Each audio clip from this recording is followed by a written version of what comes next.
Hello hello hello hello hello नमस्कार हजुर नमस्कार सबैजनालाई।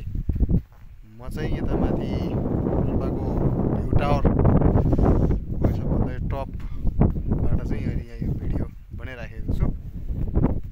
यताबाट देख्न सक्नुहुनेछ जताततै तपाईँको दृश्यहरू देखि, तर आज अलिकति यो मौसमको खराबीले गर्दाखेरि खासै यो सबै यो देखिन पनि सम्भव भएन, त्यति देखिन सक्ने पनि छैन। अहिले तपाईँको सबै यस्तै छ, जताततै कुहिरो लागेर रम्मै छ, केही देखिँदैन।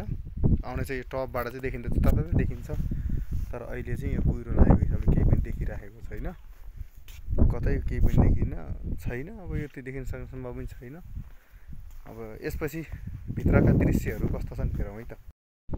ल है, भ्यू टावरबाट मुनि हेर्दै जाउँ कस्ता छन् हामीले देख्ने दृश्यहरू। के होस्, ठिकै ठिकै छ, टपमा छ, चिसो छ, एकदमै चिसो छ।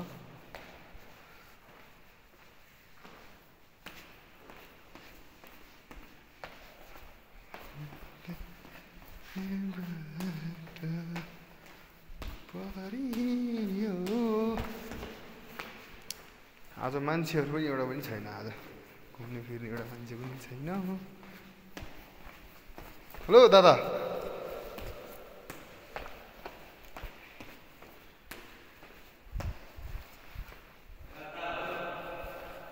म त उतै बसेको बसी गरेँ नि त साथी, गयो कि तिनीहरू।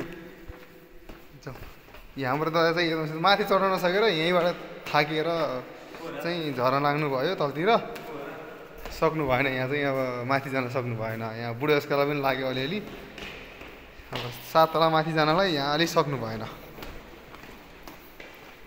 तपाईँ केही भन्न चाहनुहुन्छ?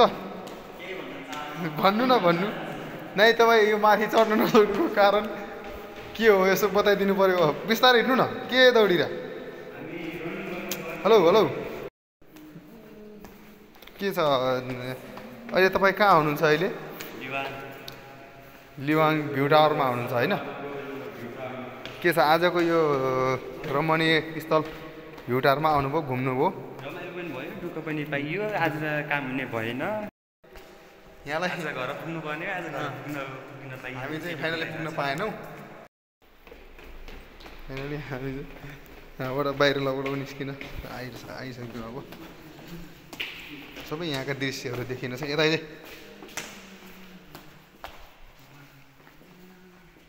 यताहरू यहाँ छन्। यो के अरे बाबु भन्नुहोस् त तपाईँले। यो चाहिँ डु नट टच भनेको छ होइन, हामीले टच गर्न चाहिँ पाउनु हजुर एकदमै। यसमा चाहिँ के हो भनेपछि चाहिँ यो चाहिँ हाम्रो नेपाल कम्युनिस्ट पार्टी माओवादी जनसेनाको 5औं डिभिजनको यो पुस्तिका स्कुलमा चाहिँ रेकर्डहरू चाहिँ के कति बेला के भएको थियो, कति बेला सबै रेकर्डमा चाहिँ यसमा छ। हजुर हजुर एकदमै।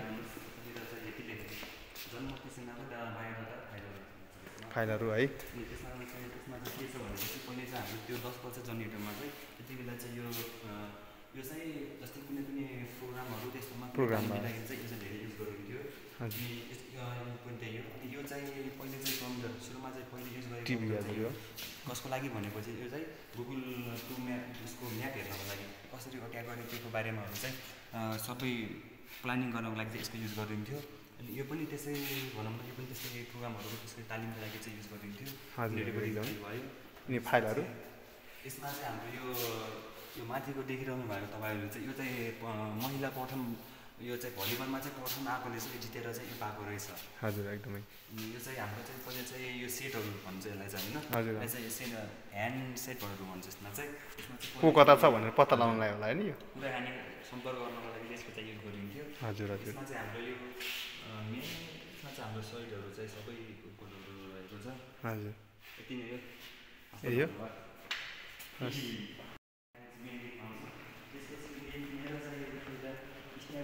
एउटा मूर्ति रहेको छ, जसमा चाहिँ यो पहिले चाहिँ कसलाई झल्काउनेवाला हो भनेपछि चाहिँ पहिलेको सहिदहरूलाई चाहिँ तिनीहरूको सम्झनामा चाहिँ यो बनाएको चाहिँ रहेछ। हजुर एकदमै।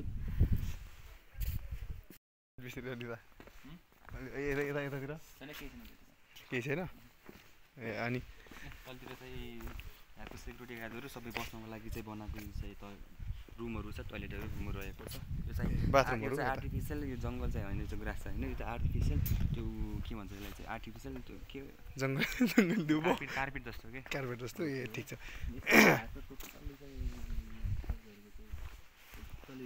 नामहरू हुनुपर्छ यसमा है।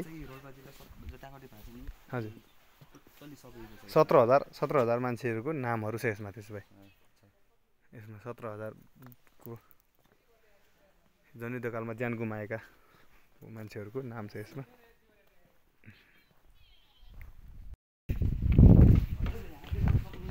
हामीले चाहिँ यहाँ सरहरूले सबै देखाइदिनु लाग्नु भएको छ आज होइन। त्यहाँ शौचालय रहेको छ ए चाहिँ शौचालय रहेको छ। अनि अरू चाहिँ यति मात्र डिजाइन चाहिँ यस्तो खालको छ। डिजाइन चाहिँ यसमा डिजाइन चाहिँ यस्तो तरिकाले गरेको यस्तो खालको छ कि डिजाइन पनि यस्तो आइदिनु होला सबैजनाहरू, हेरिदिनु होला, माया गरिदिनु होला। अब हाम्रो रोल्पाको जताततै आज चाहिँ यो बर्खाको मौसमले गर्दाखेरि चाहिँ आज अलिकति उस गर्न पाएन। यो मौसमले गर्दा चाहिँ सबै क्लियर देखिन पाएन, न जताततै देखिन्छ भन्ने हामीले अनुमान पाएको छौँ। ठिकै छ, हस् त हजुर। ल आजलाई चाहिँ अब अन्तिममा के भन्न चाहनुहुन्छ?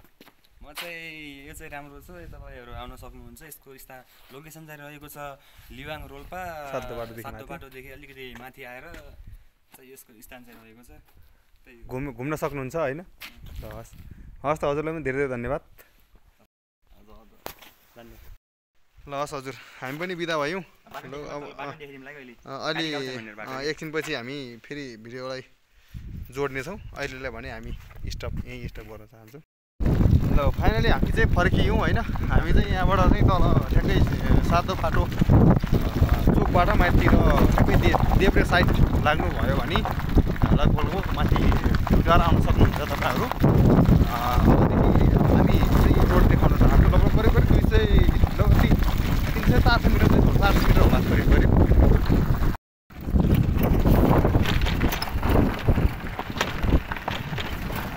यस्तो छ यो बाटो, कच्ची रोड छ, अप्ठ्यारो नै छ, अलि अप्ठ्यारो नै छ। अलि राम्रो तरिकाले आउनु होला भन्न चाहन्छौँ।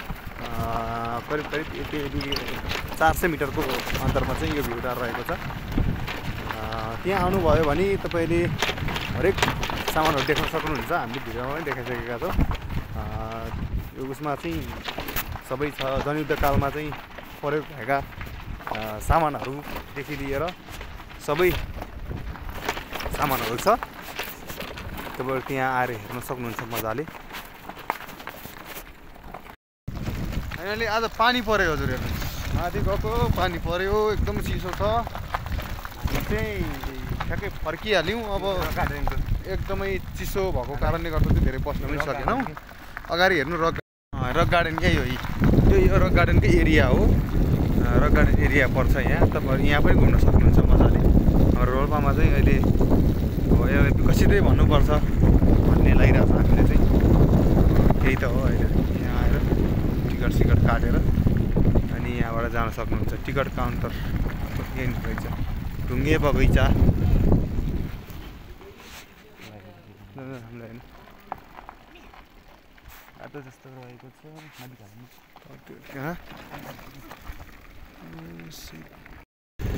पानी परिरहे तापनि हामी भिडियो बनाउन चाहिँ भने छोडेका छैनौँ है।